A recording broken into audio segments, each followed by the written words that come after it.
Welcome to Samba Samba. Enjoy the video. You start by assembling item-level responses and total test scores. Make sure each response is coded 1 or 0. Once done, sort examinees by total score, then form the upper and lower groups using the top 27% and bottom 27% cutoffs.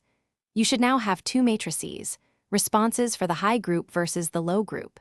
From here, count the number of correct responses per item in each group. These counts are the first actionable figures used to compute proportions.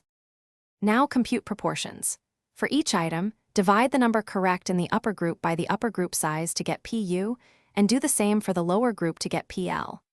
Once you have PU and PL, calculate the discrimination index D as PU minus PL. You will interpret D. Higher positive values mean good discrimination. Near 0 means no discrimination. Negative values indicate a flawed or keyed backwards item. Record D for every item in your analysis sheet.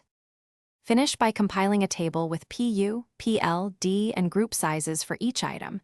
Include item stems and keys so reviewers can act. Once complete, recommend items to keep, revise, or remove, typically retain D greater or equals 0. 20, review 0, 0. 19, and reject negatives. If results look odd, check for data entry errors, incorrect scoring keys, small or unbalanced groups, or misapplied group cutoffs. Correcting those usually resolves surprising discrimination values. Thanks for watching. Consider subscribing if we helped you.